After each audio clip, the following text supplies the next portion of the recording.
Okay, so I hope my screen is visible.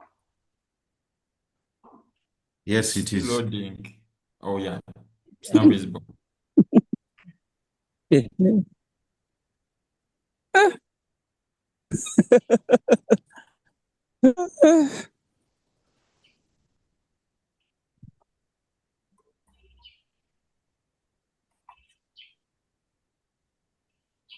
Okay.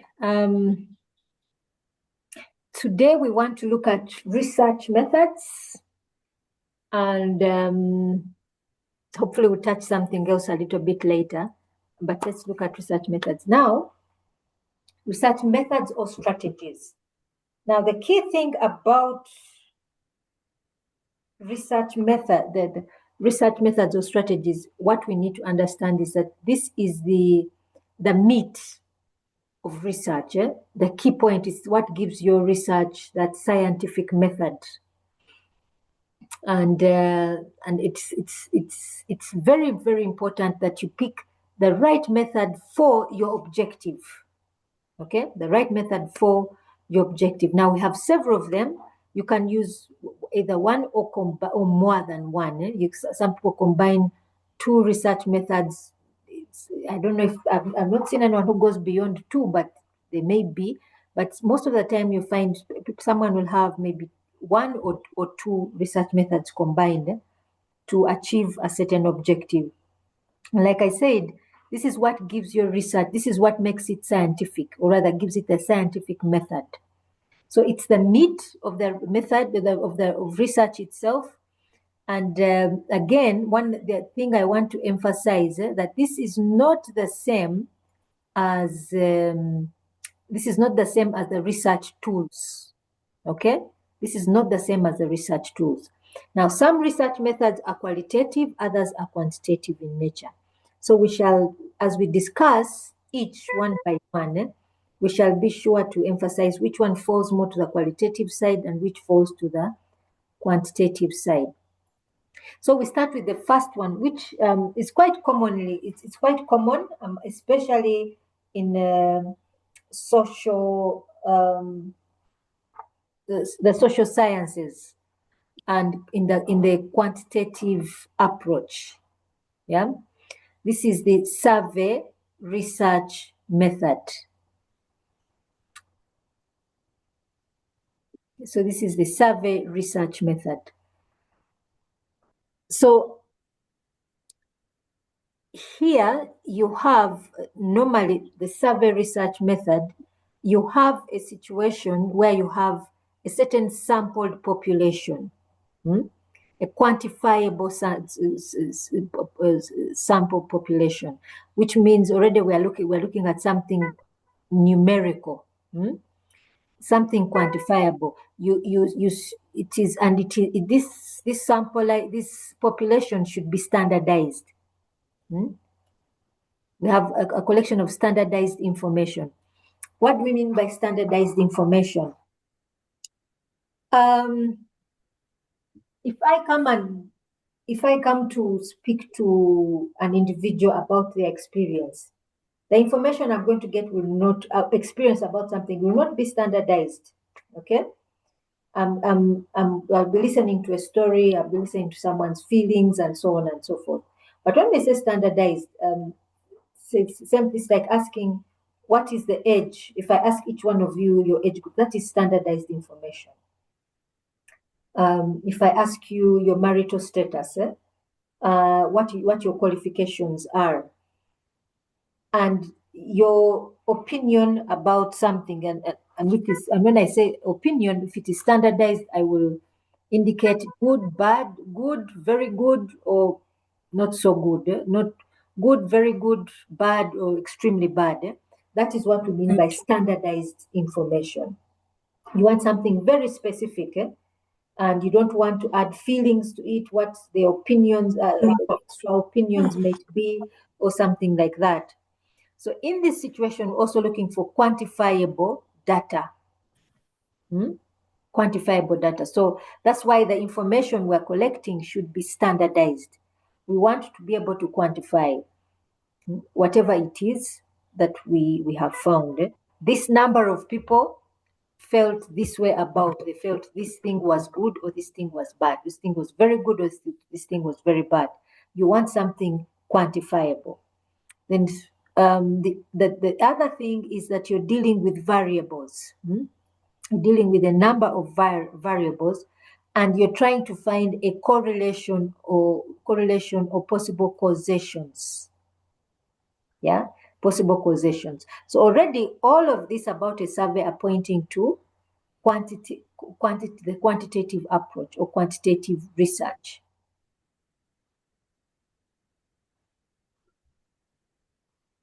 So the survey research focuses on what is naturally occurring in a phenomena. Yeah, what is naturally occurring in a phenomena. So it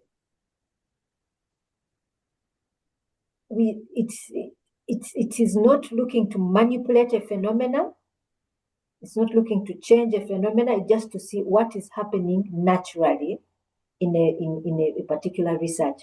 Now we shall find in some research we are going to actually manipulate a phenomena. Take an example. Design science, which is where you find, or most of us fall, those who create artifacts. When you create artifacts, we're trying to change an environment. Okay, so you will see methods like design science, design science, and action research, which are making a change. Yeah, they are trying to manipulate to make a change in a particular phenomena. But a survey research is coming to find out what is happening right now in its natural form.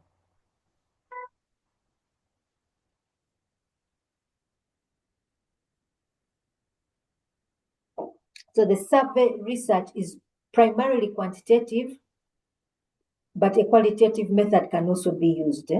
So like I said, these methods can be combined. You can use two, or you can combine a survey together with a qualitative method. For example, case study. You can do a survey and then also use a case study at the same time just to add something else. This is where we have mixed methods. Now with survey, we must do sampling. Yeah, we must do sampling. Although sometimes they also say sampling is also another method, but it's actually something we do that works hand in hand with survey, with the survey research method. What do we mean by sampling? If a method, if you're going to collect data from people, let us say you want to collect data from university students in Uganda. You're obviously not going to collect from every university student in Uganda. Those are too many.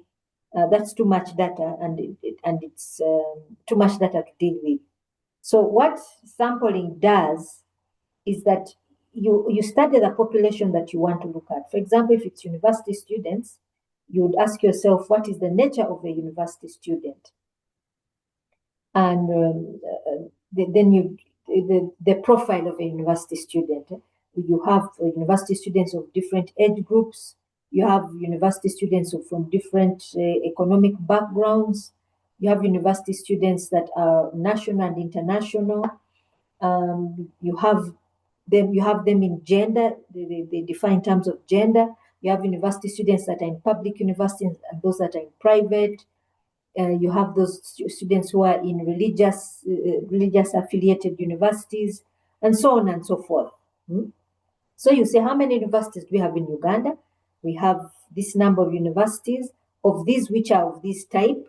And then you say, we have maybe X number of public universities, Y number of private universities. Of the private, the Y maybe Z are privately owned by individuals, and then maybe C are C are religious affiliated. Say, okay, out of this, how many would be representative of public universities? Yeah, of the X, how many are representative? How many of these? Then you pick a number. Of the private, you pick a number. Those who are individually owned, you pick a number. And those who are religiously affiliated, you pick a number. And then you say, now, of the male student, male university students, what percentage is representative? Pick that number. What percentage is female, is representative of female? You pick that number. What percentage is representative of this economic group, that economic group? You pick that number. That is sampling, so that you ensure that you cover that when when you begin to administer your questionnaire or your survey, when you begin to carry out your survey, you have an appropriate number that is manageable, but at the same time is representative of the entire profile of a university student in Uganda. Okay, so that's what sampling in simple terms is. Okay, so the survey research is classified according to purpose, why we are doing the research. You can't have a survey which seeks to explore, to form general ideas about the research question. Okay, you can't have a research survey that is seeking to describe a phenomena.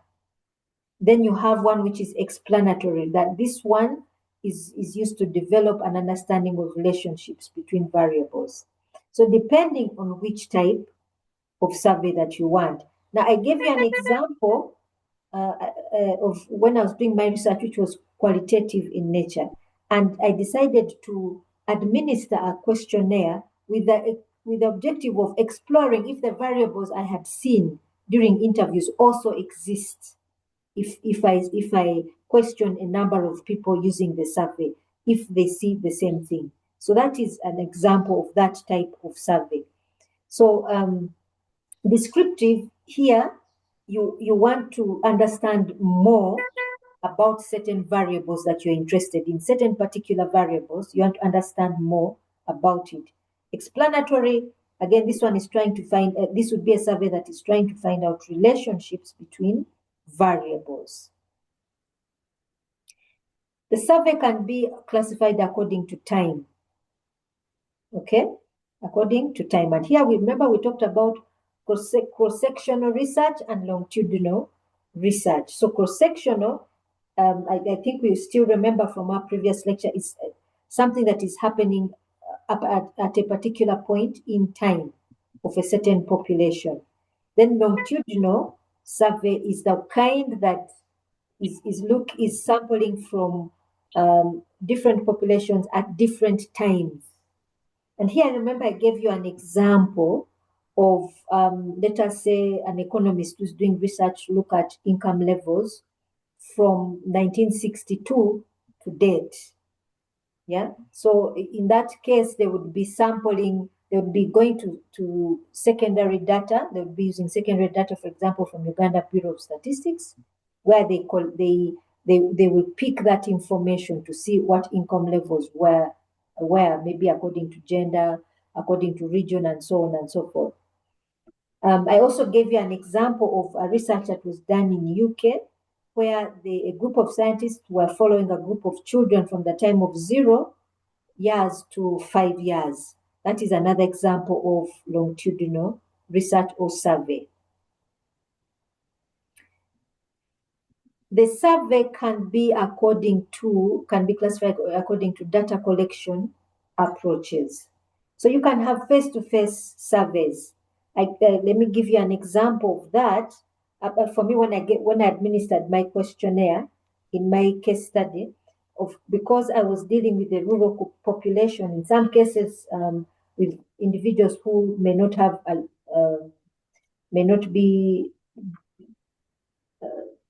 be strong in terms of literacy, I had a face-to-face survey. So in one case, I had one person who stood in a group of people one person who stood up, and then the group of individuals had the questionnaire, and then this person would ask, for question one, this is what it means. If you feel this, tick this one. If you feel this, tick that. They went question by question until it was done. In another group, I sat face to face with individual respondents, together with my research assistant. In other cases, the survey can be sent via mail, either the physical mail, in terms of you send it to someone's mailbox or something, and they respond and fill in and send, or it can be done electronically, the web survey. Those two. And as a person responds and sends back. It can also be done via the phone, where someone calls and then asks you questions and fills in your responses as you respond.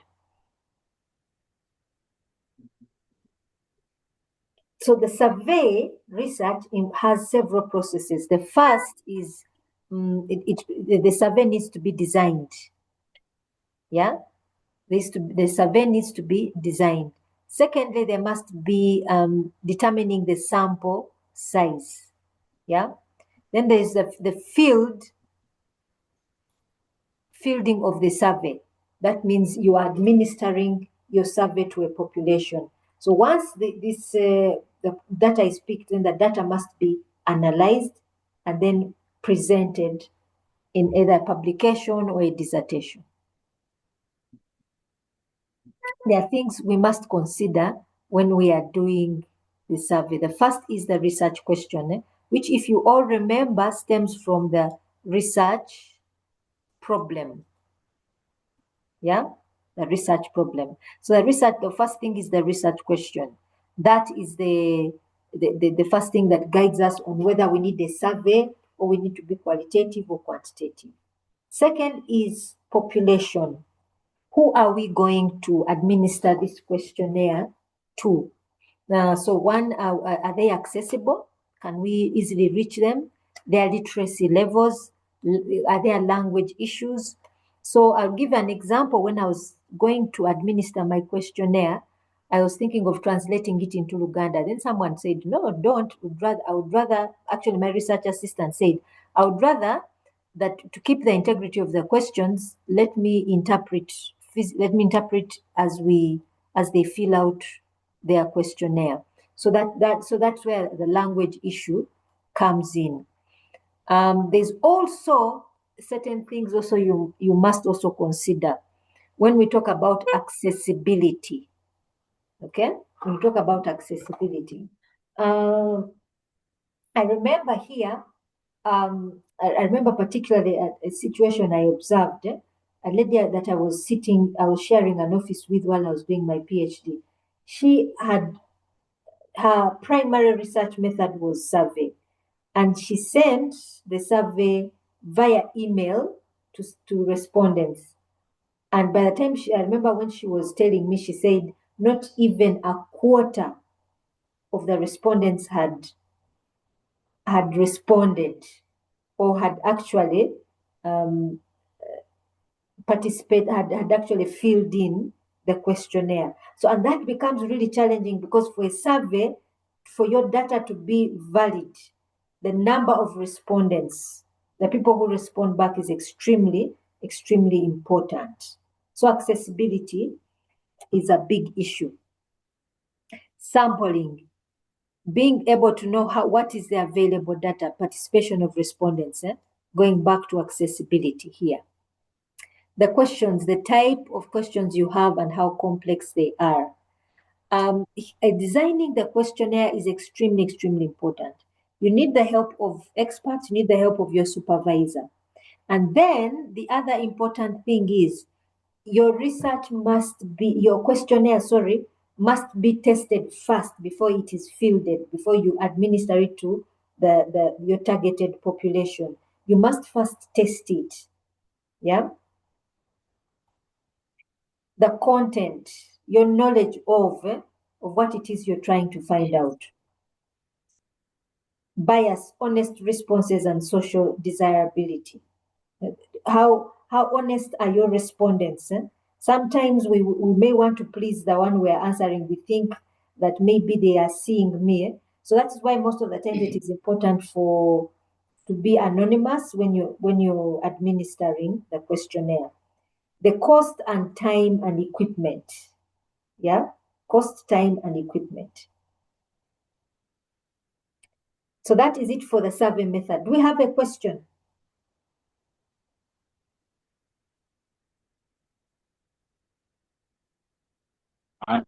Yes, doctor. It's not a question, but I request that we go back to the research processes. Last two processes. This I one, didn't get you well. Yes, the analysis or and those presentation. two. Okay. Yes. So after fielding the survey, that means you have administered your questionnaire. Your respondents have given you data. First, let me unlock the gate. Yes, How are you? Daddy, kindly mute. Thank you. So when we talk about now, once we've collected, you've gotten back your questionnaire. The first thing you do is, as a researcher, is you collect this data from your questionnaire and put it and you first put it in a table. Okay, if you have used something like Google Forms, or you've used these other web survey tools like SurveyMonkey and so on and so forth, they automatically enter this into a table. So once you have collected it, put it in a table, it's just data, it's not information. Okay, it's data, it's not information, and it must be analyzed. Okay, it must be analyzed. So in the analysis is now making meaning out of it. So take an example. If I was collecting data from you, and one of the questions I asked was in the questionnaire was your age group, and I put maybe 25 to 30 to 25 to 30, then 30 to 35, and so on and so forth. So then my analysis would begin by giving a profile of the age group of this class. Next thing, the question is gender. Then I would say this is the gender distribution in the class. Then I ask for a particular question, maybe your opinion of using Zoom, good, very good, and so on and so forth. Then I would give the profile. I'll give a profile. This number of students had a good experience.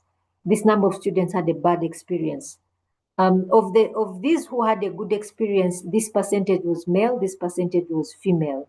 And then I draw a conclusion. That's what we call analysis. Yeah? Is that point clear? Yes, doctor. Yes, doctor, it's clear. So then presentation is now when you begin to write what you have analyzed. Yeah? So this is now presented in chapter 4 of your dissertation. This is now presented in chapter 4, that particular analysis. Are we clear so far? Yes, we are. Okay. So let's move to the second research method, experiment. Yeah? So this one is trying to investigate. Doctor, hello? Yes, please. Yes, please, I can hear you. My question is, when you're doing sampling, Yes. what's the size of the sample that you should take for your research to be valid? For example, if you're looking at a population in a certain village that has maybe, let me say, 10,000 people, what is the size? What should be the size of my sample? Is there a certain standard that maybe you have to cover at least 10% of that population, or 5%, or whatever? Yes. Now, let me do something else.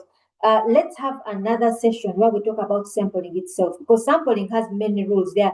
In sampling, we have different sampling. There are different types of sampling, and or different types or different classifications. So there's sampling. For example, there's stratified sampling, there is purposive sampling, and so on and so forth. So let's have that one as a separate session, so that we then we come to those rules for each type of sampling. Is that It's okay? okay, doctor. It's okay. So the other method is experiment, or sometimes referred to as laboratory experiment. So in a situation where, as a researcher, you need to find out, you are researching a particular phenomena, but you want to find out its behavior or the results in a controlled environment where there are particular conditions. Sorry, my mouse is being erratic. Where you may have particular conditions that you may want to consider. So I'll give an example here where I am in the tea sector. There was an organization. There's an organization which decided to carry out an experiment on fertilizer. One of the big challenges for tea farmers is fertilizer, because fertilizer is so expensive. And so I think that these people are trying to they're trying to find not cheaper fertilizer, but methods of retaining fertilizer for as long as possible for a tea farmer, because the fertilizer itself is very expensive. So they have an experiment. They have a method called biochar. So biochar, you try to use you get when the tea plant is when the tea plant is pruned, those branches that are cut off are turned into charcoal, and then they dig trenches along the lines of the tea, and then they those trenches, they put the biochar, that particular charcoal, and then the fertilizer is placed inside those trenches with the charcoal, believing that it will not be washed away, and it will not be washed away because it's normally applied during the rainy season, and it will stick, it will be absorbed directly by the tree plant itself. Now, the original method, the method we popularly use, is that once the fertilizer is got, we simply throw it along the line where the tea is planted. So we don't dig anything, we simply throw it. So that this, of course, the disadvantage is that it may not absorb very well into the soil, and therefore the root itself will not pick. So what these people did, they picked some of us farmers. They asked us to get about 4 acres, 2 acres where they applied biochar, and the other acreage, the other 2 other acres where they didn't apply. And then they would ask the manager to keep records. What was the kgs for this one which had biochar, and the record and the results of this one which did not have biochar. So that is a typical example of the experiment. Again, if now to come to the ICT side, IS side, if you looked at the article that I gave on multitasking, did anyone look at it?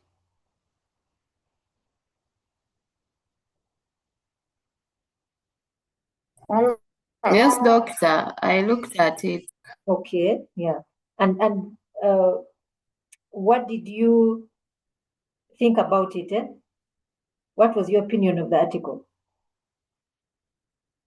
Especially the laboratory experiment method.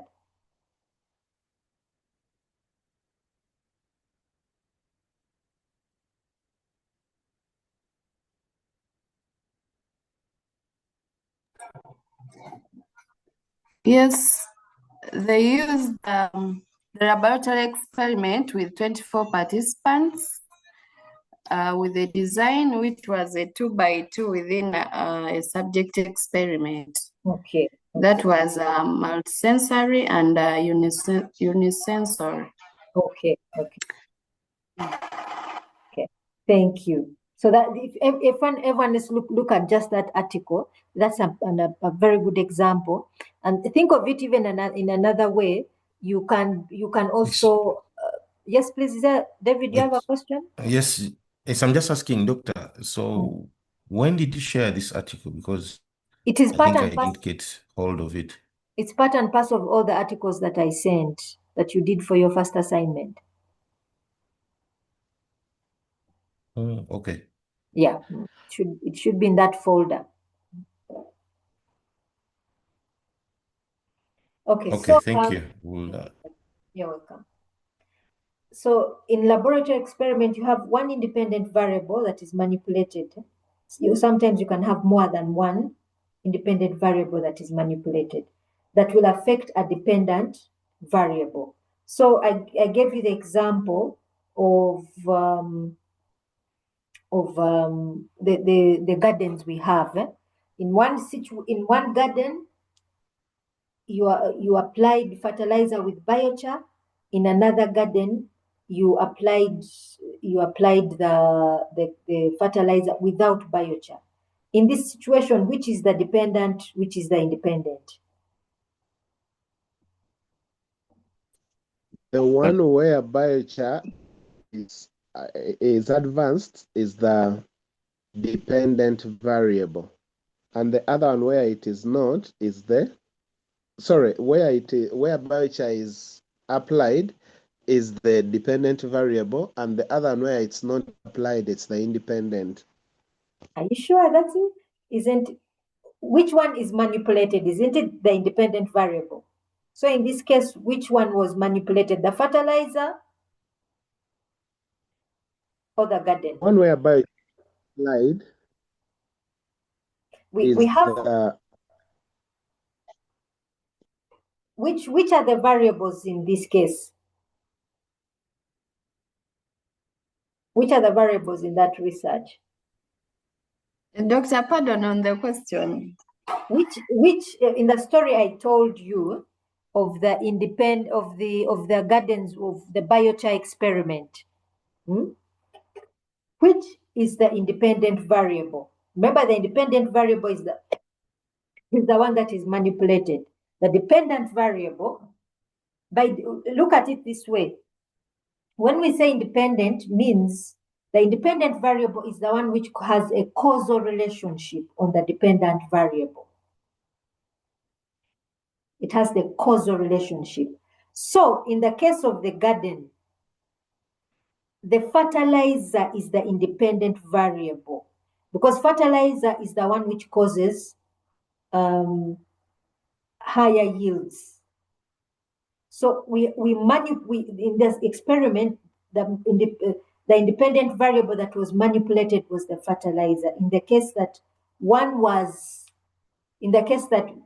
in one situation, the fertilizer was applied with biochar, and in the other it was not applied, it was applied without biochar. So that becomes the independent variable. The dependent variable is the garden, because the garden is the one which will give yields based on the way fertilizer is applied. The yields are dependent on the way the fertilizer is applied. Does that make sense? Yes. Okay. So now in that situation, they were testing a hypothesis. Now I haven't seen their research, but can you think from what we discussed last week on hypothesis, can you think of the possible hypothesis those guys had, those who are applying biochar?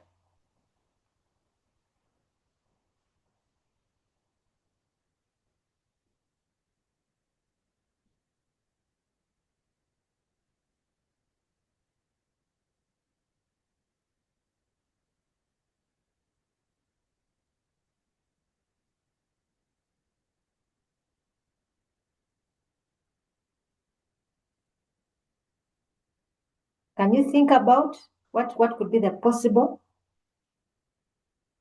hypothesis? Remember, the hypothesis is a statement. I think the hypothesis will be the alternative hypothesis. Mm. From the discussion we had, the alternative hypothesis would postulate that one of the variables is superior to the other. And in this case, they're trying to check the superiority of the garden where biochar is applied to the fertilizer as compared to where biochar is not applied to the fertilizer. Okay. So in this situation, you're assuming that they used a null hypothesis. Because remember, we have null hypothesis and then we have the directional hypothesis. So if it was a null hypothesis, it would be asking about the superiority of one method over the other. But if it was a directional one, it would be something like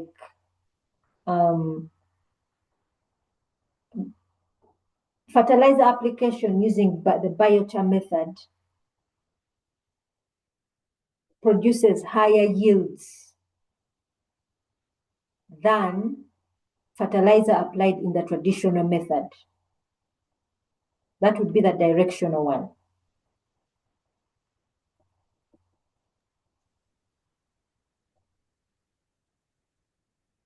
Does everyone understand what we're saying, what I'm referring to? Yes, doctor. Okay. Did we say Doctor, from your better understanding, I kindly request you to repeat from. To repeat, eh? Okay.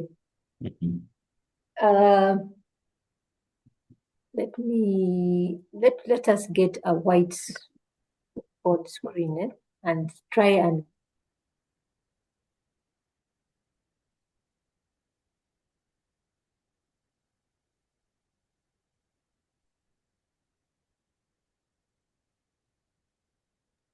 Doctor, when you said direction hypothesis, is it synonymous to alternative hypothesis? no. Okay, there are two main types of hypothesis. We have directional and then we have null hypothesis. Yeah. Let me give an example of a null hypothesis. Give me a minute.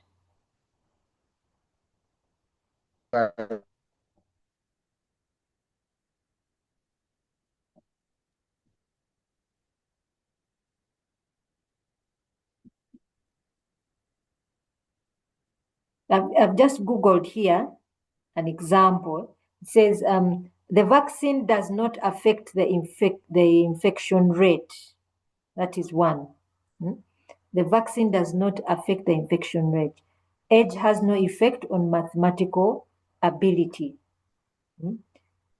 Age has no effect on mathematical ability. That is a directional, sorry.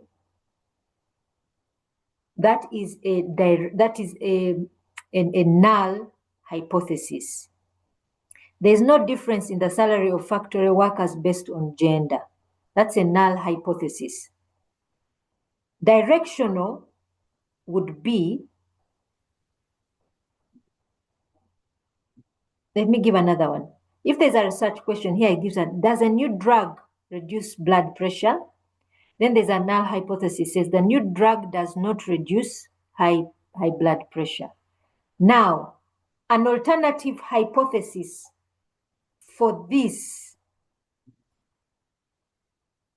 let me see if I can put it here as a text rather than just read it. Let me put it here as a text so that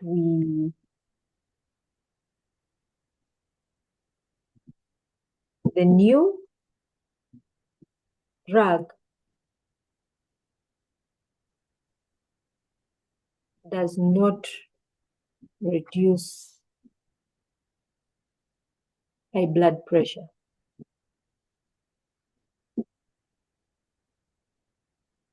Okay, that's a null hypothesis. Now, with a null hypothesis, you then create alternative hypothesis. Okay, so let me put, so an alternative hypothesis According to the examples we had, what would be an alternative hypothesis?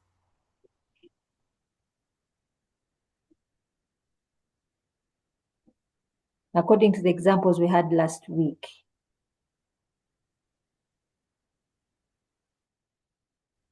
What would be an alternative hypothesis?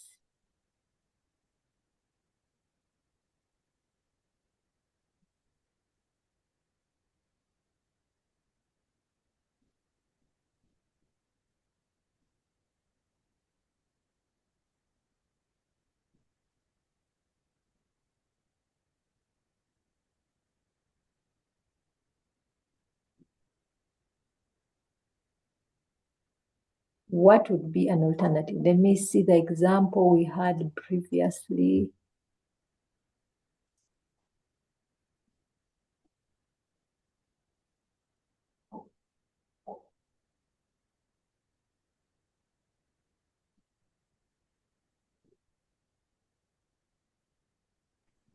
Doctor, I think it could be that the new drug negatively affects high blood pressure.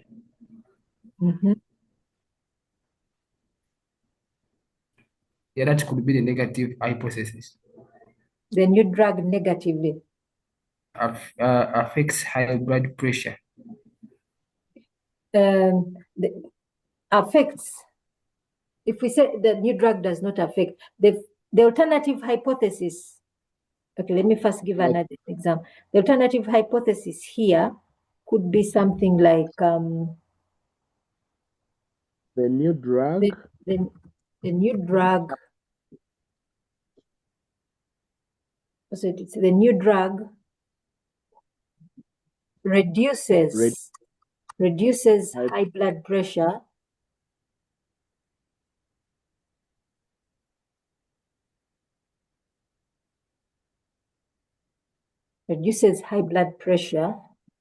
by maybe by 60%, by 50%.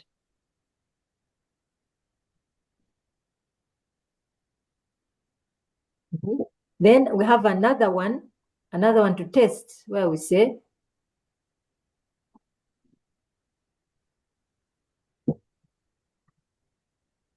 the new drug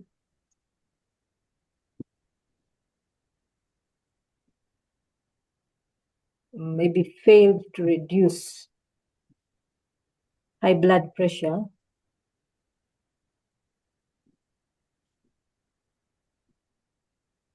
in less than 10%. In the new drug fails. The new drug fails to reduce. The new drug reduces high blood pressure, because it's supposed to be an assumption, high blood pressure in less than 10%. So the new drug reduces high blood pressure in more than 50%.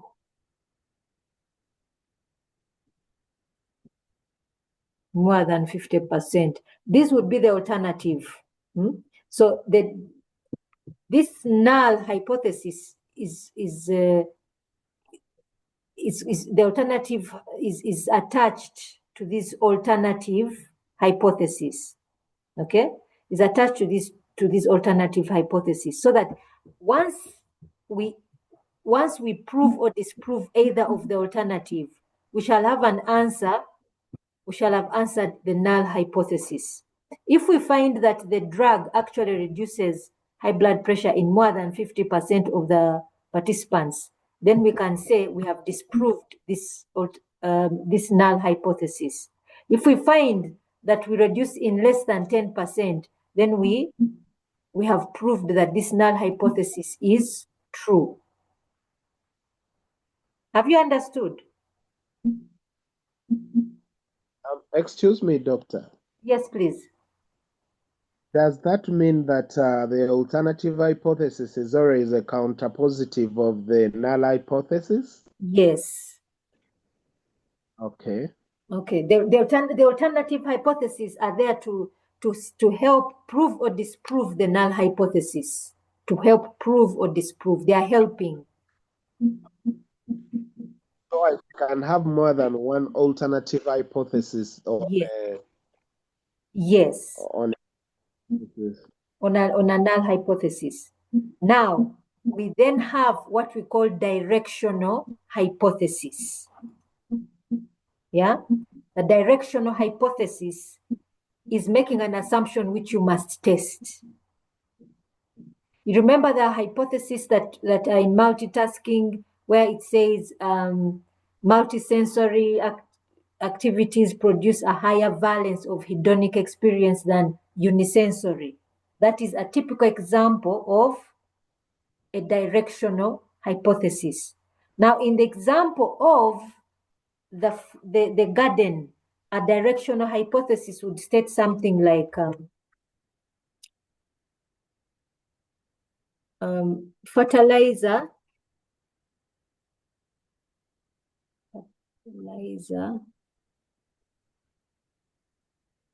applied using the biochar method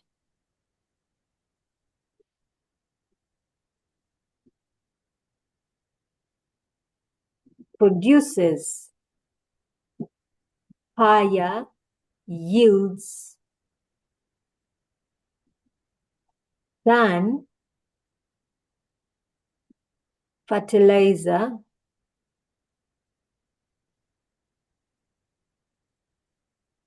applied using traditional methods. That is a directional hypothesis. Yeah, it's clearly pointing to your assumption that the biochar is going to produce higher yields. Clearly pointing. So now, in this situation, this directional hypothesis does not need alternative hypothesis, because you're either going to prove or disprove the hypothesis. Have you understood? Now, doctor, I've tried to search here Mm. on Google, Mhm. and it's showing me that null hypothesis states that there is no relationship or difference between variables, Mhm. while an alternative hypothesis proposes there is a relationship or difference. Yes. And the non-directional, it predicts a difference that exists without specifying the direction. Mm. Now, I'm confused. If you're using them, should all be used at once, or you No, choose one? you Okay, choose go. one. You choose one. Like, for example, if you look at the multitasking situation, they only use directional hypothesis. And sorry, and usually the null hypothesis is the same as the non-directional.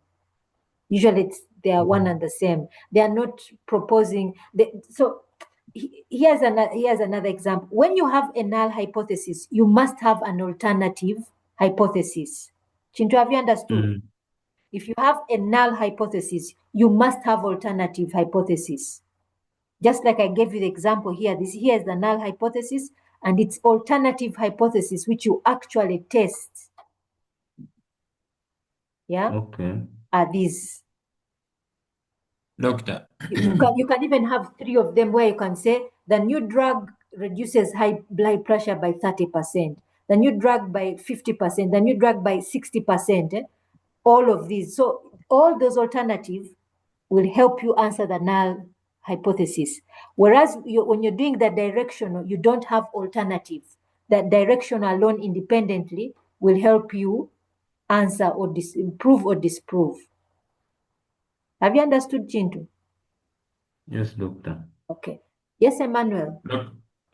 So when you're doing research and you have taken the null hypothesis, so in the end, in that research, you have to either answer the null hypothesis or you come up with the alternative hypothesis in that research. As long as you have a null hypothesis, you should have alternative hypothesis. Okay. Because the alternative hypothesis help you answer, prove or disprove the null hypothesis. Okay. So But you if can you, either prove it or disprove it. yes, but if you have a directional one like this one here, we see, you don't need alternative hypothesis. You can have one or more directional hypothesis, but you don't need alternative hypothesis. Is there any other question? So, Doctor, you mean that when you're having this one down here, you don't need the other two? If you have this one down here, you don't need this other. You don't need alternative, because here, if you're testing it, if you're testing it, you're simply trying to find out if the biochar garden, one garden is producing more than the other one or not. That's it. Yeah. Okay, Doc. Okay.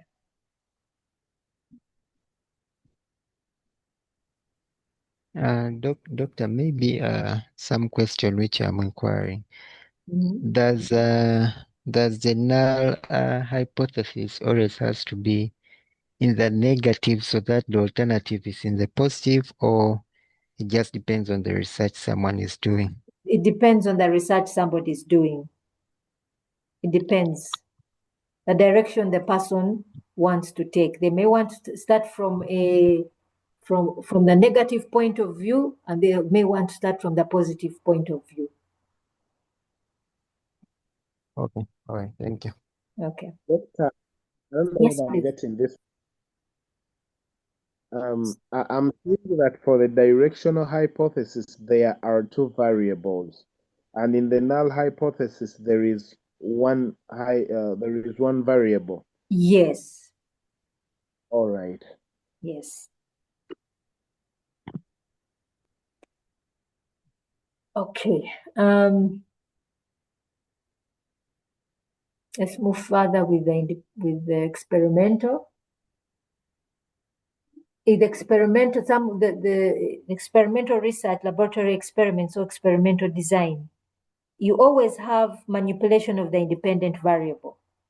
Okay, and we already saw the example for the biochar, the garden, and we said the fertilizer is the independent variable, and then you have the dependent variable being the garden or the yields. The yields would be the higher yields or lower yields would be the independent variable.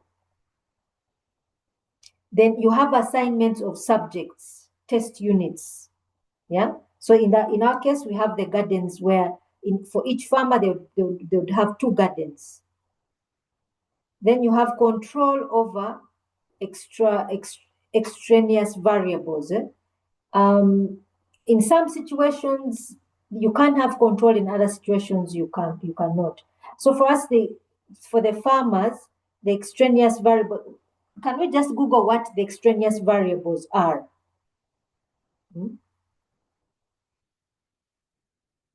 The extraneous variables, these would be the variables that can affect results.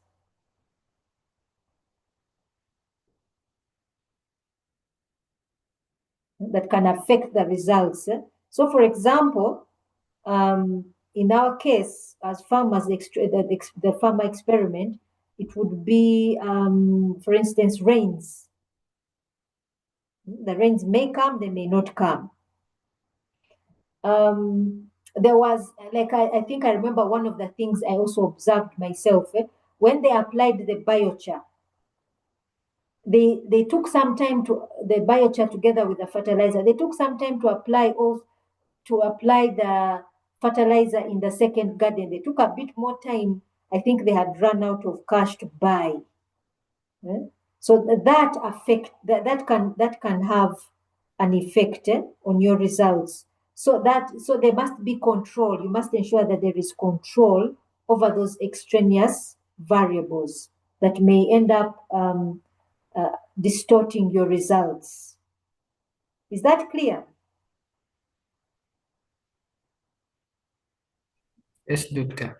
Doctor, here what I see about extraneous variables is that these are variables other than the independent variable that could influence the outcome of an experiment. Yes. And a simple example is here in the context of fertilizers methods. Say that an independent variable, the type of a fertilizer, that's there we have the organic versus the chemical. Then the dependent variables, we have the plant growth. Here, what about all the height, the leaf size? Those are the examples. Yes, doctor. Okay. Thank you. Doctor, I have a question. Yes, please. Now, you're saying that you must find ways of controlling these extraneous variables. Yes.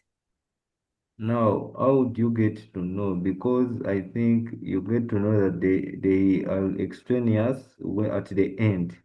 But before concluding, how do you get to know that they Now, may affect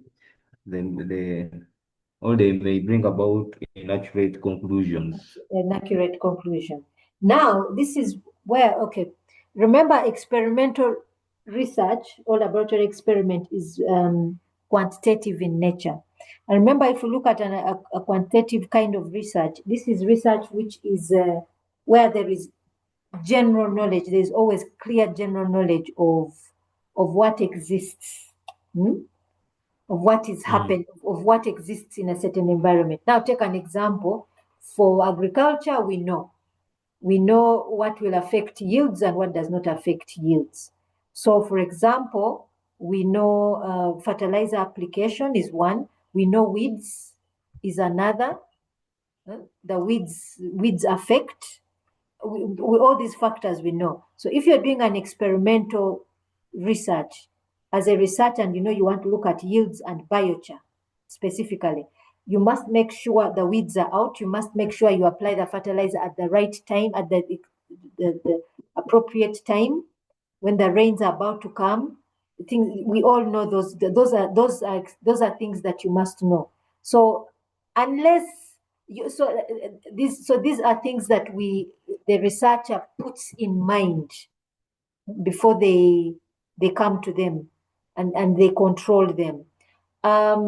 Two is getting your participants or your test subjects or your test units must be homogeneous, which means they must be similar or the same. Okay? They must be similar. You try your level best that they are similar or the same.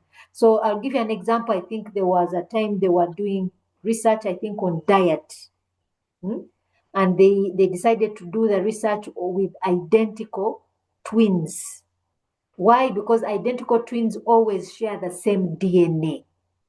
So you may find if they try to do the experiment between me and you, we are not the same. Our DNA is not the same. The way our bodies react to different foods is not the same. So the test results will be different. So that's why experimental research, they try to be as homogeneous as possible. Have you understood? Yes, doctor. Okay. Yes, doctor. Doctor. Yes, please. Finally. So when you're going to do experimental research, it's proper that you identify the extraneous variables. Yes. And have them addressed for you to have the results that are expected from the experimental research. Yes, please. So take an example. If you are doing an experimental research in ICT or IS, and let's say you are testing usability of the system, usability, usefulness, and so on and so forth. And you have a lab of the application or system. To get the results, you need to, for example, you'd identify who are the users. These are my users, and this is their behavior, the general behavior of these users. They have this age group, they should be of this literacy level. You know, the system is going to be used by this type of person, this type of person, this type of person. And then you bring them into that laboratory environment. And at the same time, you let them use the system. If you know they're going to use this system or this application on this type of device, you make sure that's the type of device that exists, that is in the laboratory experiment, for you to be able to determine if it's going to be this, if it's going to be Android, then there to be Android. If it's going to be an iPhone, same thing. So you make sure that you make sure if you're testing usability, what are the things that are going to affect usability? Usability, it's the device. You're looking at accessibility, you're looking at the literacy levels of your users, and so on and so forth. Yeah. So those are the issues that you select, and you make sure you put them in one particular controlled environment. Is that one clear? Yes, doctor. Okay. Now, the other thing we have when we're designing experimental research is having two things: the control group and the experimental group. So the control group is where you don't make a change, you don't carry out manipulation. And the experimental group is where you do carry out the manipulation. So for example, the garden where biochar is applied is the experimental garden. Then the other garden where biochar was not applied but fertilizer was applied, that is the control group. Is that one clear? Yes, doctor. But for example, just going back to the previous slide. Mm-hmm. Here, where the experimental group is where biochar is applied. Yes. And the control group is where biochar is not applied. Yes. Now, when it comes to the extraneous variables, do you have to subject the two to the same conditions? Yes, you have to For make example, sure. for this gardening, it's assumed that the rain will be the same for both groups. Mm-hmm. Then weeding is applied the same way. Exactly. Okay. Mm. Thank you. You're most welcome. So again, we say, this. So the subjects, those the test units are the people who are observed or they are measured. The test units would be the subjects or the entities that are measured or observed. So in our case, it is the gardens that are observed, the yields that come out of those gardens. That is the test unit. Sorry, this thing is distracting. First, give me a minute. I first remove this.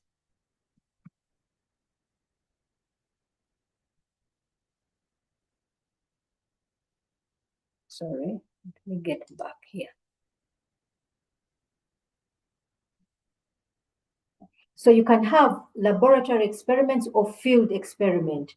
So the example I gave you of the biochar case, that is a field experiment. Then you can have the laboratory one. So if you look at the multitasking case, that is a laboratory experiment. So the advantage with laboratory is that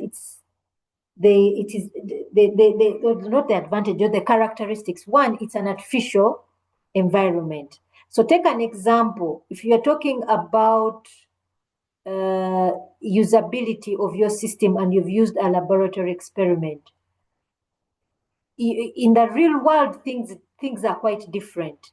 Maybe in the controlled lab where you're testing it out, there is no noise, there are no questions being asked, the pressure of work is not there, and so on and so forth. So that can create a lack of realism. Yeah, that can create a lack of realism. But the second advantage is that the other character which is of advantage is that you control the extraneous variables. You can have a very good control of that. So that's where there's that high control. It's also low cost, unlike the field experiment now. So you can imagine the guys who are doing the biochar experiment, they had to sample several farmers, and then move there, then purchase the fertilizer and so on and so forth. So that gives quite a bit of a high cost. Then usually it's for a very short period of time. Then subjects are aware of their participation. So because they are aware of their participation, you make some cases get a biased response out of the respondent. Now, in the field experiment is of course realism. You're in reality, so you may get truer results than in a laboratory experiment. Then the extraneous variables, like I said, are many. Yeah, so you can imagine. I remember that when they did the experiment for us, they said the weeding is is up to you. Now, if it's you who must do the weeding, now if at that time I don't have money to do weeding, what happens? So me, the farmer who is the participant, I can easily fail to do that part. There is also, of course, low control. There are high costs, and so longer duration. Subjects may be aware, they may not be aware. Do we have any question for the experimental design or research?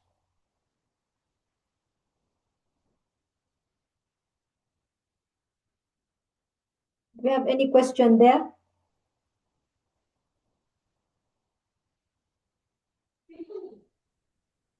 No, okay. Let's move to ethnography. So ethnography is one of those it's normally highly qualitative type of research, really highly qualitative in nature. And it is seeking to understand human behavior within the context of culture and society. Okay, seeking to understand the culture or behavior. Okay, there's an interesting research I had about, I think it happened in Ghana, and there were a group of research, there were development workers or these donor agencies. They came into a community and realized that the women in that community were moving very long distances to fetch water. So they decided to construct a borehole nearby the village. And these women didn't use, they found out these women did not use, they just didn't use the borehole at all. So they were wondering what was the issue. So after spending some time with the community, they learned why. After they spent some time with this community, they realized why these ladies did not use that borehole. They found out that these ladies, as they moved around, as they moved that long distance, many of them use that time to unwind. You're away from home where there are pressures. Maybe your husband needs this, your child is asking for this. That pressure, so that it gives you that time as you walk some distance far away from home. It becomes like your relief point. Then they also discovered that these women use that time to find out how each one is doing. That time, maybe one woman would reveal, my husband is beating me. My husband is cheating on me, things like that. So that's what ethnography does. It helps a researcher understand the situation in the context of the participant. Okay.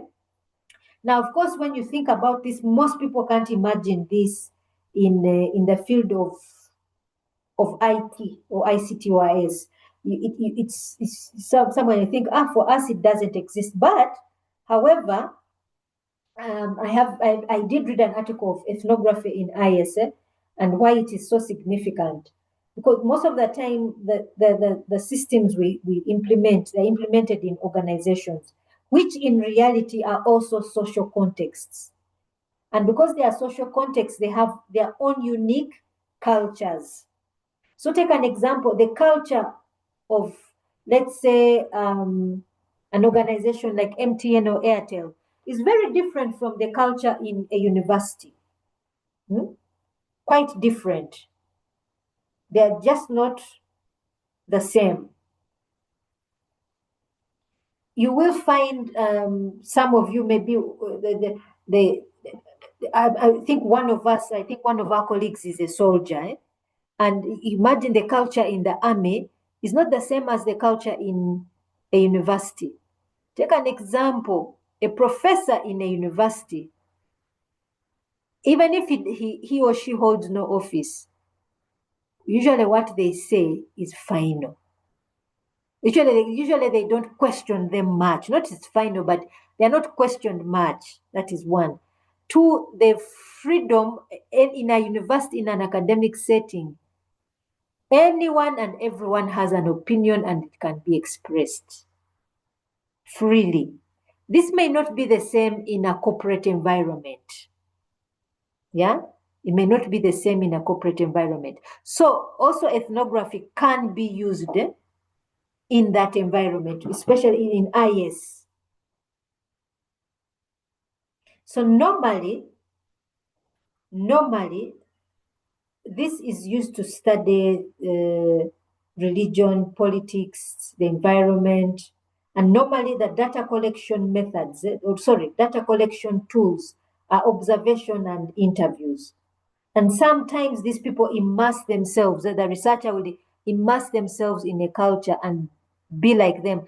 I gave you the example, I think, at a researcher who came here to collect data from the farm. He told me about a research which everyone was interested in at Makerere, where there was a lady researcher who posed as a prostitute in Mbale for 6 months because she was doing research on prostitution in Mbale. I think there was a particular place because of the trucks, that heavy traffic of trucks. I think there are particular towns in that area which have a high population of, let me not say population, but a high number of women participating in that trade. I mean, use those terms. I don't know which is the politically correct or academically correct term for that, but so you can imagine sometimes people will do that. They'll go and participate just to understand. And usually sometimes they are visible and people know it's a researcher, others may not know, they may not be aware. But they should be aware because for the sake of research being ethical, your participants should be aware regardless. So if the ethnographer may not just only ask questions but observe, and they use all the senses, so they can use vision, smelling, hearing, touch, taste, everything, whatever it is. It's not just speaking alone, but spending time with someone, looking at, observing their feelings as something is happening, things like that. There are many things which give us information other than just words. Some of the limitations with ethnographic research is that sometimes the researcher may immerse themselves too much into a culture and they lose objectivity of the situation, reporting something in its truest form. The other thing also that is criticized about ethnography, and here I'll tell you with a live example of something that happened. There was a researcher who was trying to find out what it felt like to be in prison. So he he decided, he requested to be locked up in a prison, and he spent some time there. I think it was several months. Now, when he was leaving, a prisoner, a convicted individual, told him, he said that it's not possible for you to know what it feels like. And he explained why. He said, for you now you're leaving, me I'm staying. You're living freely, me I can't live freely. So there can be also that situation where there are certain things you may not understand because it's not you, it's not your experience. Okay? So then the other thing is that it's not possible for the ethnographer to be in all places at the same time. So they may not be able to pick certain information because they are not participating in that particular case. Any question on ethnography?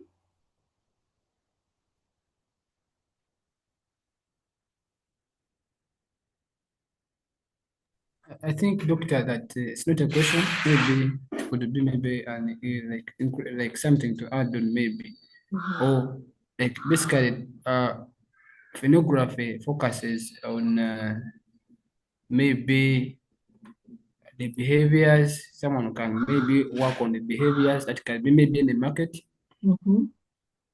Like someone study like the way you have been explaining about the prison. So someone can decide to go in the market and study the behavior maybe for some time.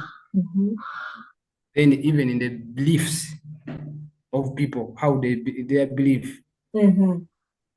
Like sometimes stay there, be with them, and document everything they are doing. Okay. That's what was maybe my analysis. Yes, that is it. And here basically you can look at what does the community do, what is their ritual, the values, all of that. Okay, yes. So that is it for me. Yes, thank you so much. So the next research method is action research, which is also qualitative in nature. So this was first used in 1946 by Lewin. Here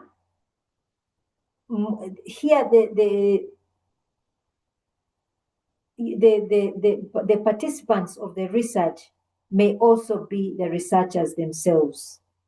And normally, action research focuses on a real life problem within a particular context. Now, there's an article, it's an old one, I think I'll share it with you. It also gives an example of action research being used in IS. So in this situation, what happened, the researchers were looking at groupware applications. So of course, that time they were using, I think there was a particular application of that time called Lotus.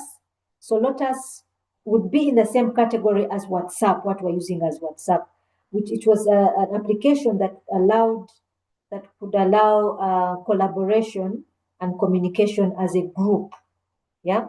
So take an example. In nowadays, you find like for instance, I'm on a board for a factory here, and we created a WhatsApp group, and in this WhatsApp group we focus on we discuss there are certain times we need to have quick decisions made. So the general manager may post something and allow us to discuss and put forward points, and then we agree, okay, let's do this. Since majority want this, let's do that. So it allows for quick decision making. So this was in the same category, and they were saying most research in groupware applications had been done in the laboratory. But there were people saying that in the real world environment, there are other factors that may affect adoption. So these people decided to pick an organization which had a challenge of communication. So they decided to implement it. And with the objective of, they used action research. The objective was to find out what other factors may influence adoption. And indeed, the project failed because they then discovered there are actually certain organizational structures that may support or hinder adoption, and that's they discovered it. So that's what action research is. It basically finds a practical problem which is related to a generic research problem. Like the example I've just given, where there were other writers saying that in the real world environment, there are the real world organization, there are other factors that may affect. So you pick a case study which has a practical problem, yeah, a local problem, but which can be generalized. Then you use a participatory approach, yeah, where you come into this organization, you participate with the organization. They say this is the issue, okay, this is the issue, we propose this, okay, yes, they accept it. Then you all start to use it, and as you're using it, you make observations. You make observations of if there's a change, positive or negative. Whatever the result is reported back. Let me first remove some window here. Then if there's a need to change, you go back and make the change on whatever it is you're researching. So the cycle here is you start by identifying an area of focus. You collect data on it, go back, you can go back and renew it, review it again. As you collect data, you analyze, you can go back to collecting more data. That's why I said, as you're collecting data, you may decide to review, let's say, the application you have applied to see if you can redo it. And the whole time you are collecting data. So once you're done, you develop a plan and then go back to finding out if the identified area has been answered. So if I want to post also for you that action research paper, it gives the practical reality of action research. Any question on action research?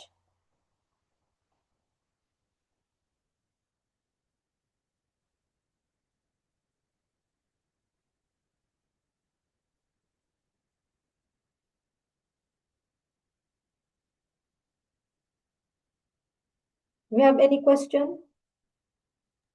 Not from me, Doctor. Okay, let's move on to case study research. Now, most of us have heard about this method, not so?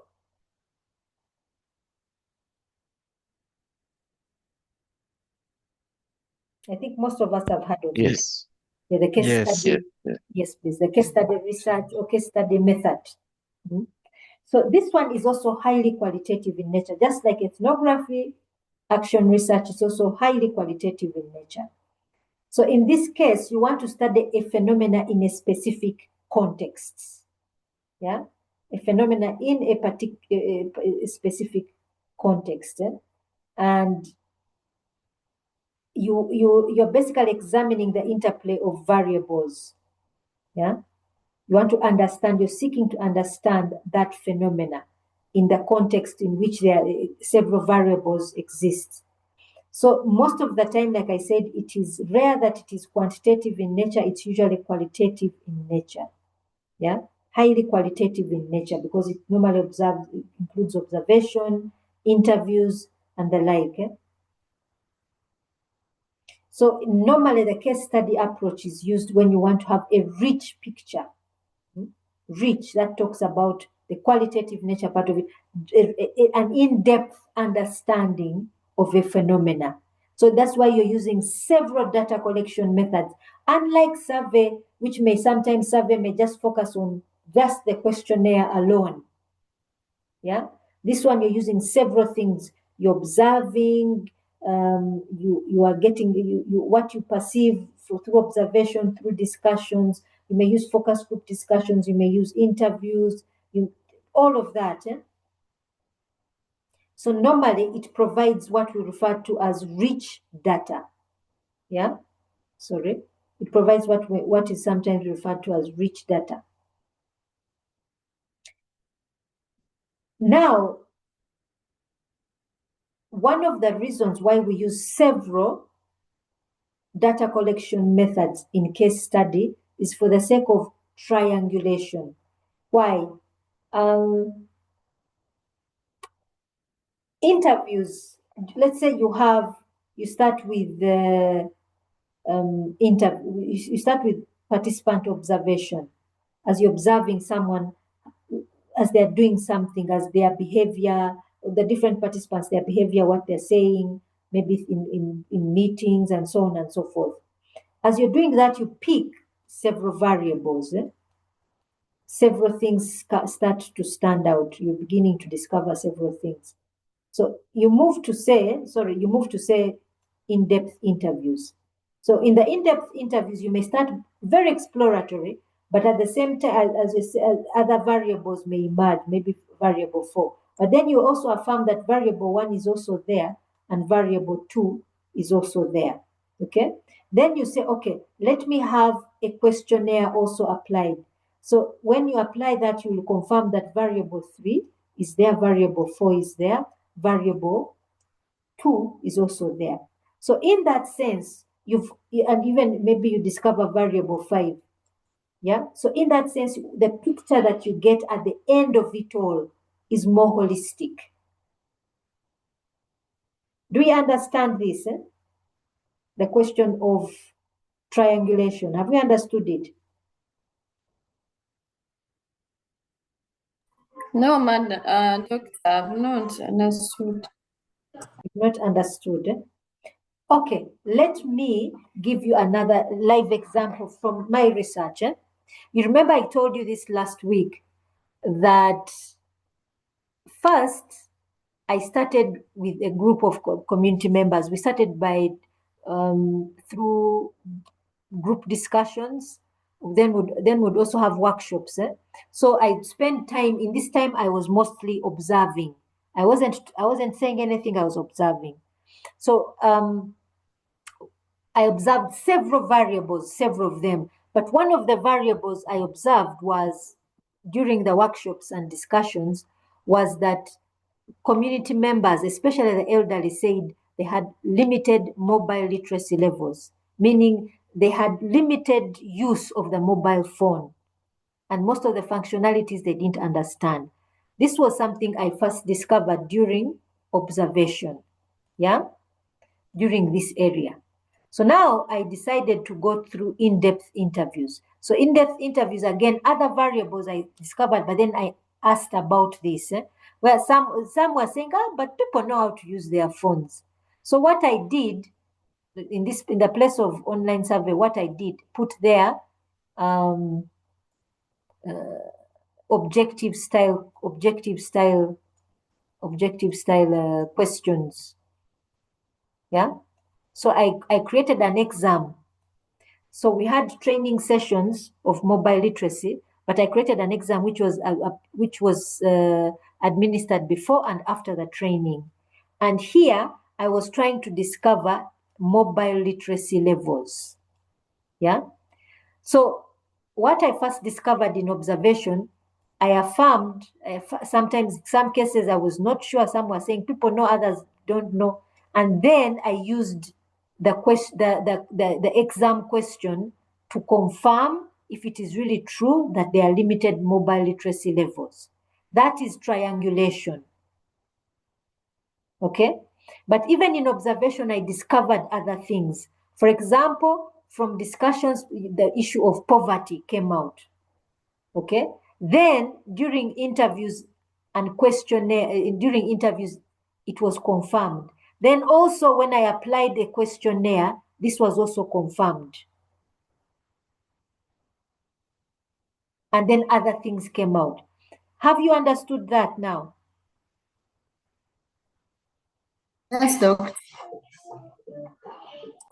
So triangulation is really key when you're using case study, and specifically for qualitative research. Triangulation is really important to give a clearer picture.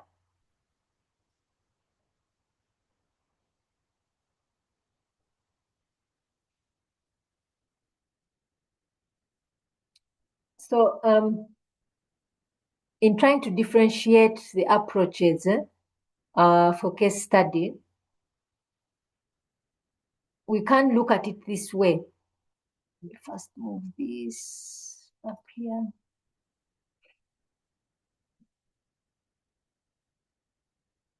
Now, for case study, what you're basically doing is that in the grand scheme of things, you're picking out a particular context from a larger population. Just now, take an example. For me, I was doing research on healthcare in rural areas. So they are if we are looking at the general population of Uganda, the rural population, the rural areas. Of course, the rural areas are much larger than the urban areas. But I decided to pick on one particular area, that was Nindye Parish in Nkozi sub-county. Yeah, so you're just picking out that one particular area and saying, I'm going to do my research there. Whereas if you are doing ethnography, when you're doing ethnography, you may decide to focus on a group, a culture sharing group. You may decide to focus on an individual. Yeah. Remember, I told you this, the example I once gave of a lady in Tanzania who was doing, her research was in gender studies, and she was studying particularly the experience of a woman in an interracial marriage. Yeah, interracial meaning, let's say, in her case, it was an African man with a white woman, and she decided to focus just on one couple whom she followed the woman over a space of 1 year, spending time with her, discussing with her, going to hospital appointments with her, so on and so forth. Yeah, so that one was focusing on an individual. Okay, so here it's the narration, the narrative, the narrative of that is studying a particular phenomena. So phenomenology is, of course, focusing on a particular phenomena. So the phenomena may exist within ethnography or within a case study. It may exist in either one of them. Then we have the other one, theory. Theory is basically just focusing on, you're trying to develop a particular theory. You may use a case study to do that, or you may use ethnography. Okay? But in all of them, the ethnography may be done in a particular case study, or it may be done, the case study may be the individual. The phenomena may be studied within a case study. The theory may also be derived within a particular case study. So the case study research method in itself can be a window to others or a basis for others. Okay? So for example, for me, I used the case study research method, and within that case study, I used design science to develop an artifact and implement it within the case study. Is that clear?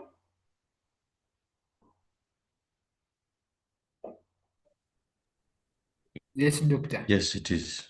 Yes. So here is a definition of what case study is. I won't go through it because most of it is already, we've discussed it in the layman's terms, but this yin simply formalizes the case study method. Now we have different types of case study research methods, yeah? We have illustrative case studies. So they may use one or two instances of an event to show what a situation is like. The illustrative case study. So for example, if I was doing research on universities and I decide to say, I'm going to use, because I know universities are either public or private, I'm going to use Makerere University and Uganda Matters University, where I'm going to apply something and study, give a description of the reaction. Yeah. So the two universities are illustrative of what has happened, what is occurring with a particular phenomena in a public university and a private university. Then you can have what we call a pilot or exploratory case study. So here you would be saying the pilot case study is where I'm saying I'm going to implement this before I apply it to the largest before I scale up. Let me first make this study in a pilot case study to understand the phenomena before I do a scale up. Then we have what we call cumulative case studies. Yeah. So cumulative is you may start with one case study, understand, then move to the next one, and the next one as you collect aggregate information, which you then report back on.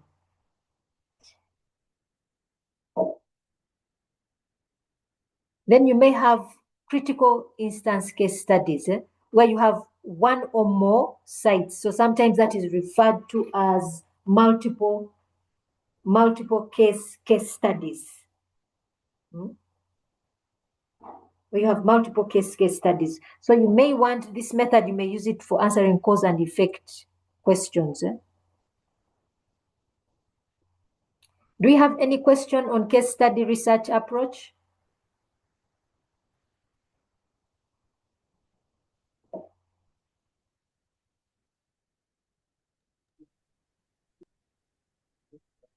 Do you have any questions?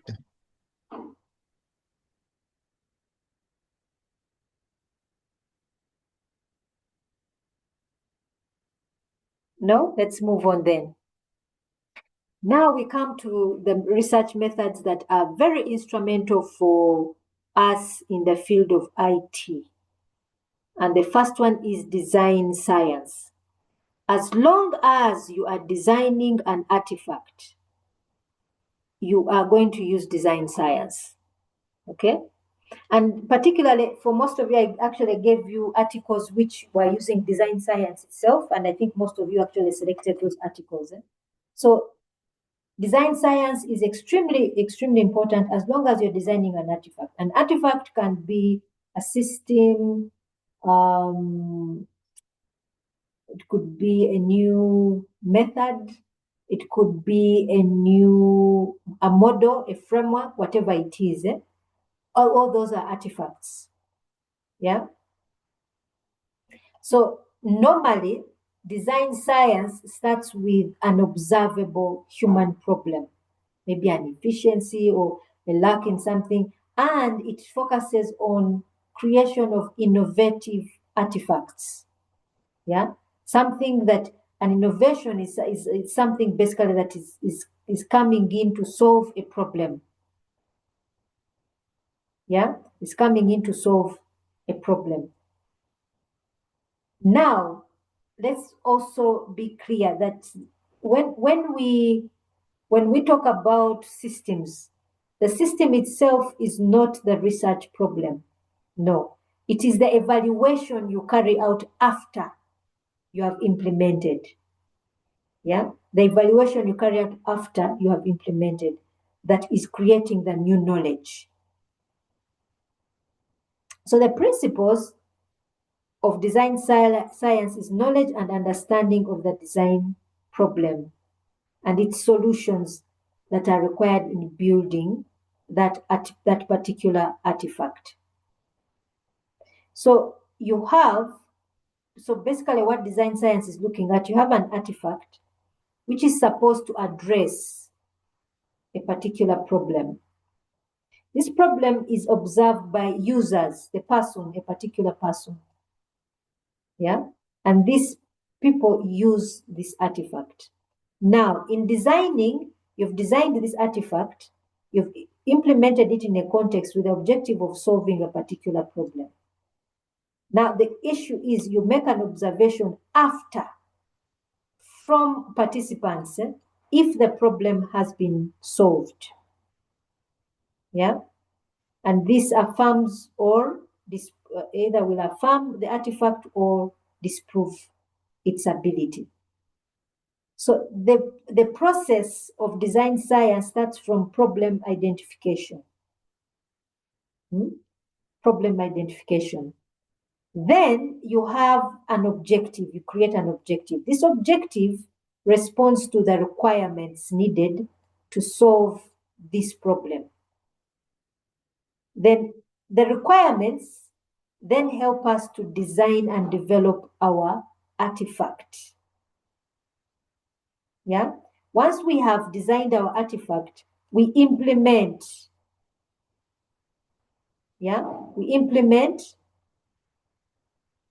the artifact. This is where the proof of concept comes out.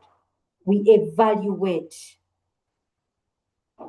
Proof of concept. Has it solved our problem? Now, in evaluating, this is where we collect data and provide feedback by communication. Communication is you're now communicating through your dissertation after you've evaluated either the dissertation or a publication, either one of them. Do we have any questions so far on design science?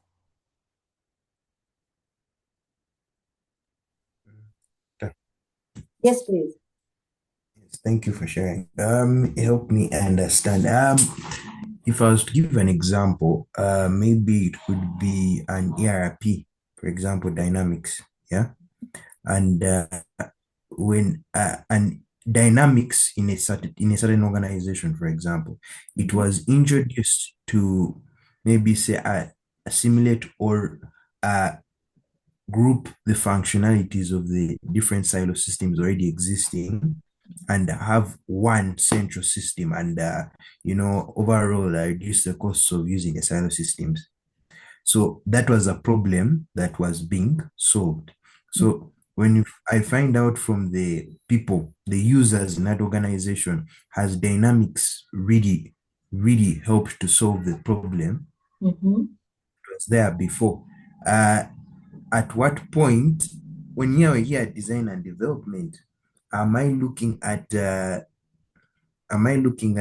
when it comes to making an artifact, am I looking at making a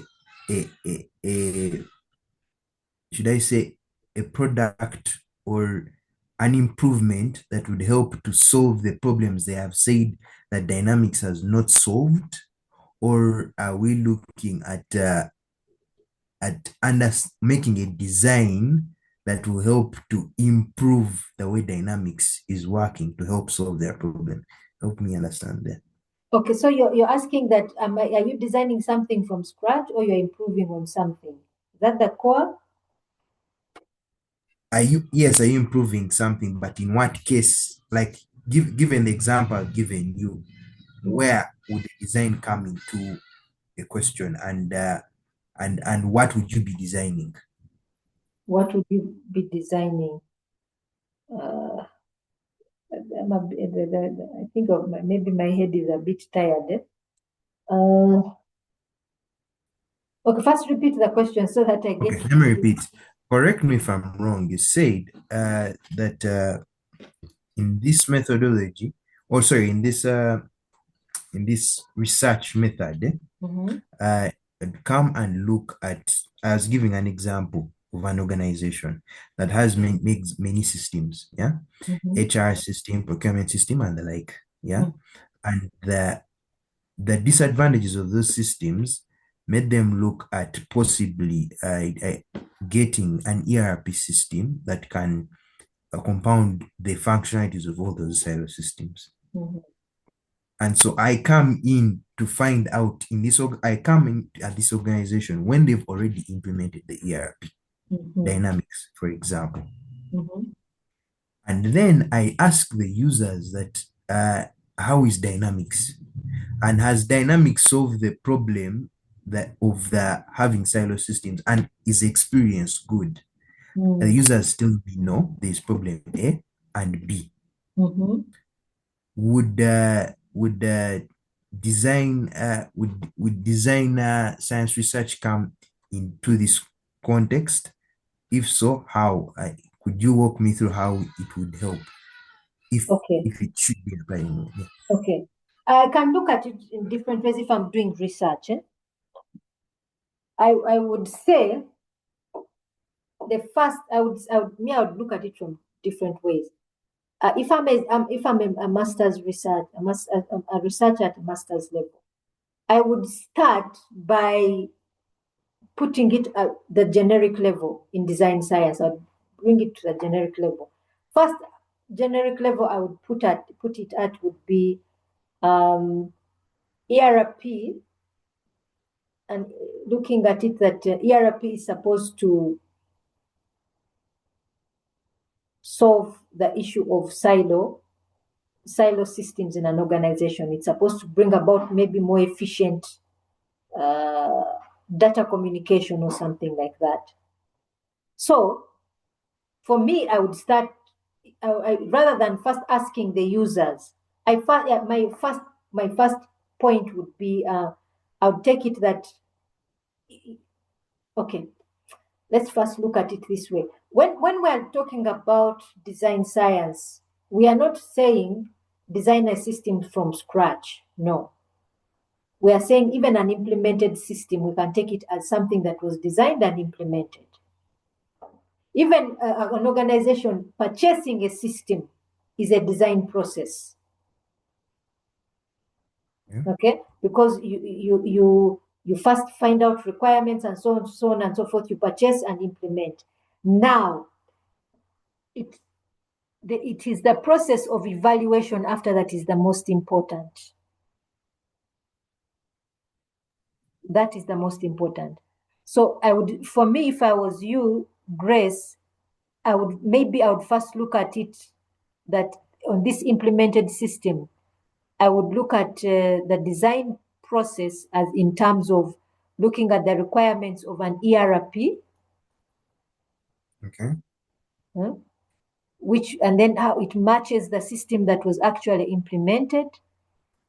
Okay. It's implemented. After implementation, I evaluate. And in the evaluation, this is where I would find out what are the issues that it did not solve. It's what it solved and what it did not solve. Okay. And that's what I would communicate. Communicate. Yes.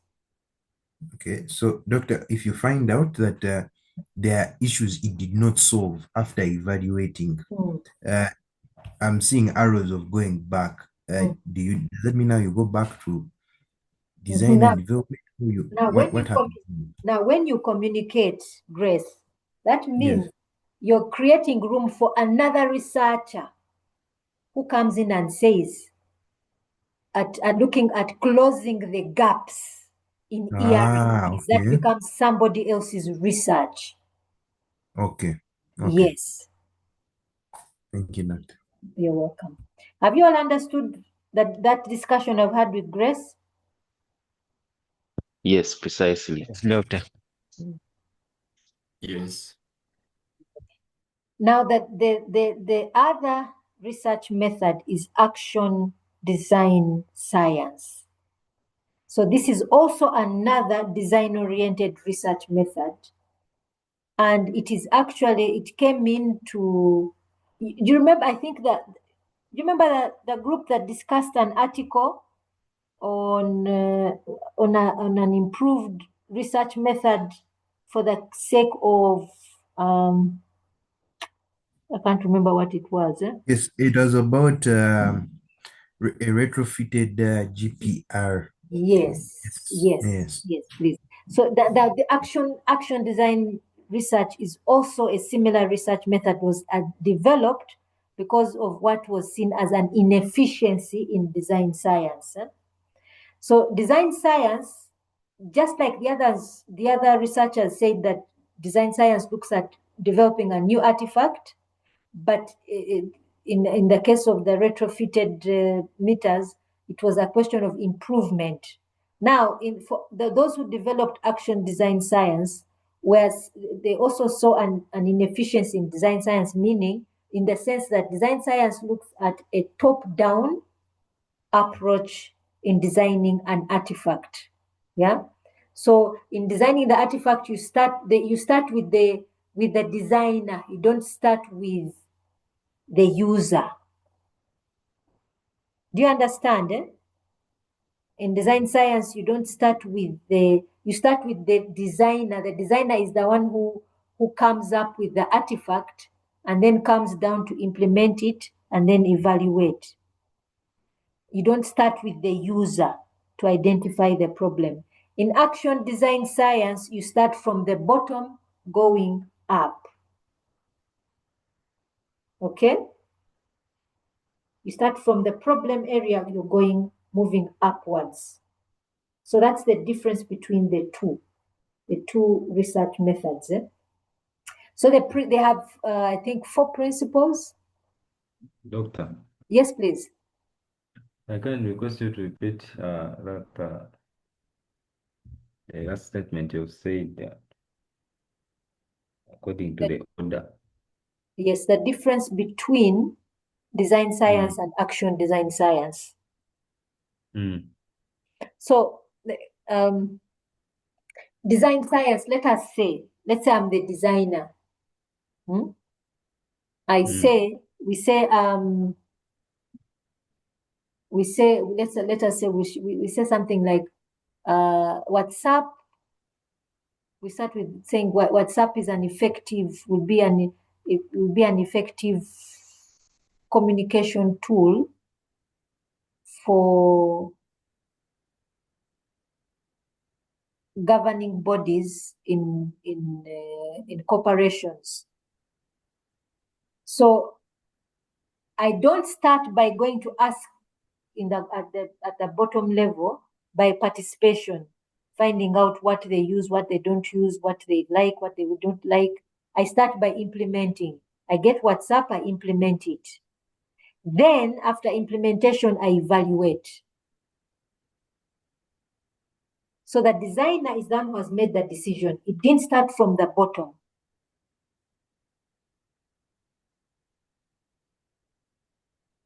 Is that a clear one? Is that a clear explanation of the approach of design science in designing an artifact? Doctor. Yes, please.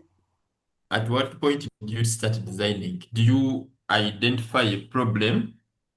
Yes, you identify. And after identifying the problem, you start implementing a solution before consulting anyone. Yes. Then you just evaluate what you have implemented. Yes. Then there I get you. Okay. So in action design science, it starts from the bottom. That the problem, yes, the problem can be identified by you, or it can be identified by others, but you start from the bottom.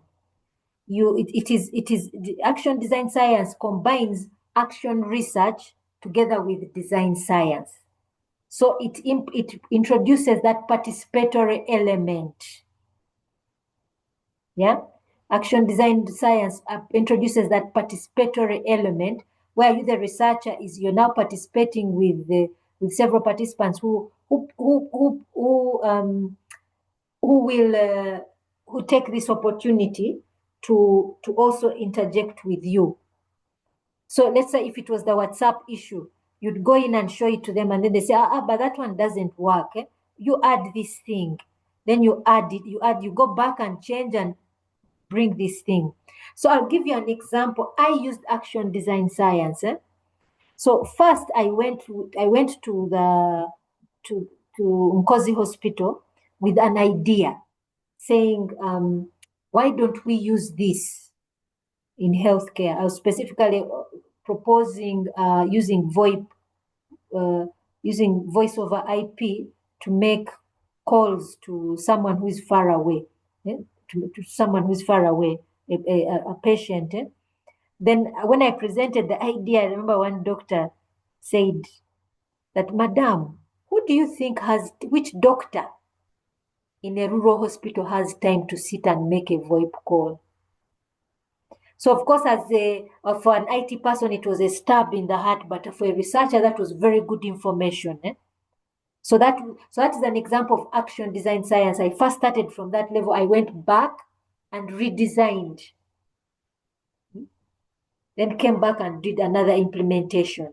So that is action design science, action design research, sorry. So it is practice inspired research. Yeah, practice inspired research. So I gave you that example where you I first went to the health facility, presented something, they said, madam, this doesn't work. So it considers field problems. Yeah, it considers field problems. So the researcher can investigate how a technology can be used to improve organizational processes and achieve better results. Again, if I show you that article, if I share it with you, you'll see that one was using action research, but it gives that a better idea. It is theory ingrained artifact because as much as it is participatory, theory also guides the artifact. This is where also the importance of using a theoretical framework in your research is important. Yeah. So here is an example where someone can say use term or IS success or something like that in designing the artifact itself. So here maybe the researcher who is doing the practical work of designing, but at the same time, as they are using the participatory method, they use the term theory, that is technology adoption model. They may use that theory in the design process as they are participating, as they are trying to find out usability, usefulness, and so on and so forth. So the first stage of problem formulation, looks at the practical side. What are the real practical issues that are going on? And then at the same time, using theory as they are participating with the practical problem that is existing. The second stage is build. So in building, you participated, you now start to build the artifact. When you build the artifact, you take it back into the organization. So this is the intervention part. So you may go back to the building stage and rectify it, then bring it back to the intervention stage, back into the organization. Then you evaluate. Now, the most important thing to understand is evaluation is going on throughout the process. Even during the problem formulation process, evaluation is going on. Okay? So here I'll give you an example. The first artifact, the first version of the artifact I implemented when the lady doctor told me, Madam, who has that time to make VoIP calls? That was also part of the evaluation because it brings out the traditional nature of the medical field. Yeah, it's a very, because once she talked about time, then the second thing was she said that for us, when we are examining a patient, it is important to see them physically, because she said there are things that a patient will not tell, you will not see unless you're talking to the patient face to face. That talks about the traditional nature of the medical field. So already in this problem formulation stage, I had already started collecting data. In the building stage, you're also collecting data because when you make the intervention, you're also making observation. So the evaluation is not necessarily at the end, but we embedded within. Yeah, it's also important to say also in design science, it's the same thing. Let's not assume in design science that we design and we're not evaluating. The whole time you're still evaluating. So the outcome of this stage is the designed artifact.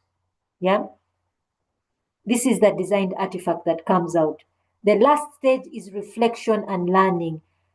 This is essentially now all the evaluation process you've gone through. You now start to reflect on it, and you now start to analyze your data, which you eventually report. What we call formalized learning. You generalize the problem, and you report back at the end. You articulate what you've learned back into. That is what basically you communicate back. Do we have any question?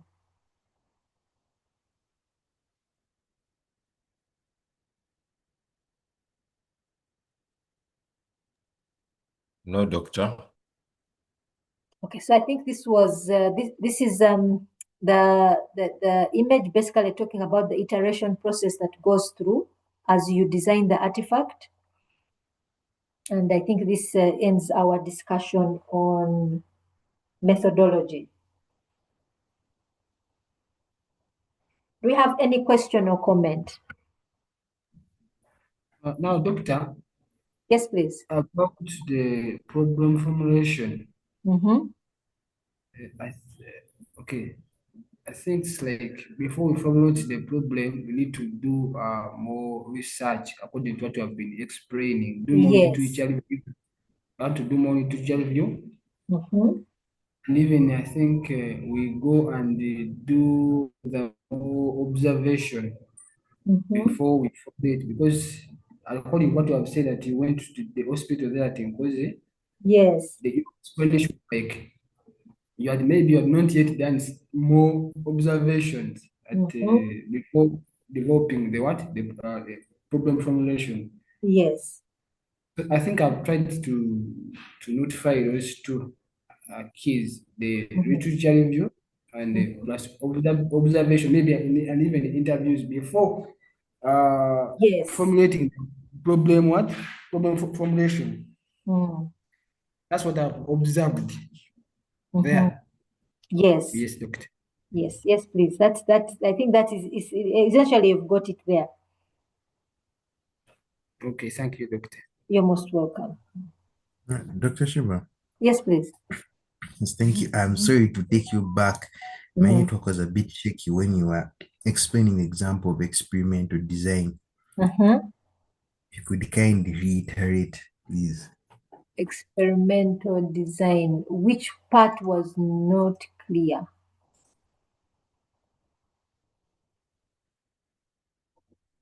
Which part was not clear about experimental design? Is that slide, the next slide? The next slide, there's an illustration. Where there's an illustration. Yeah, right there. But This one. previous. Yes, it was about the test unit. Okay, No, in previous. the The previous slide, doctor. previous this one. See, it has the table. Let me see. Let's see. This one. Was it this one? No, previous. It has a table. He's talking about the one that has control and experimental. This one. Sorry, this one. Yeah. Is it Yes, this one? that one. Uh-huh. Yes, that one. Yes, doctor. Okay. You did it on this, yes. Yes. So you remember the example of the what I told you what was done for us in the farm here of biochar, where we had two gardens. The two gardens, this is what they did. The two gardens, in one garden, they each had two acres. So in one garden of 2 acres, they dug, they first pruned the garden. Sorry, this thing is, give me a minute. I had my mouse. Okay. Let me see if I can. Let me first get it from this mode. I think this is still clear. So in the first garden, they dug trenches and put the charcoal, the charcoal that had come from the burnt prune branches. Then they applied fertilizer. In the second garden, they applied fertilizer in the traditional method by simply pouring the fertilizer. They come in kind of like balls. They are small balls, like grain. It's like grain. So they poured the fertilizer simply on top of the soil, without digging a trench or anything. Now, To the stem. yes. So the issue, the question now, which of these is the control group, which is the experimental group? The experimental group is the garden where biochar was applied, because the question is trying to find out if biochar has an improved effect on yield. The control group is where the traditional method was used, where no intervention. So intervention was made. So in the experimental group, a new intervention was made. In the control group, no intervention is made. to see if there's an actual difference between the two. So take an example. Let us say, let's even use another example. If they were testing a new drug on treatment of malaria, and they have two groups of people. Okay, it's like, let's imagine that two groups of people have malaria.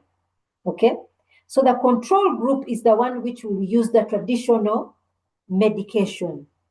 Then the experimental group is the one which will use the new drug.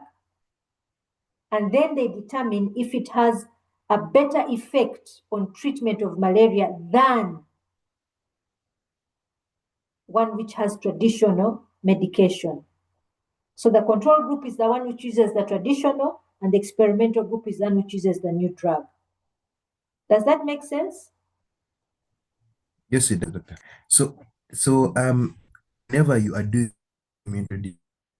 that, you could one have a null hypothesis and then formulate a alternative hypothesis, or you have the directional hypothesis that involves both and you prove or disprove.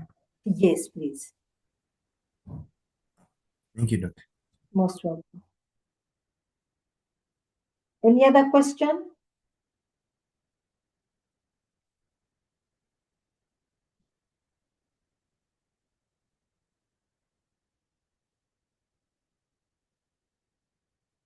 Any other question? If no, then I think let me allow everyone to rest. We have gone almost up to 11, and I know there's a group which is going for a lecture after this. Not so? Yes, computer forensics. Okay. Okay. So let me let you go. I promise I'll be sending the videos later today. Okay. Okay. Have a good weekend, everyone. Have a good one too, You too. Doctor.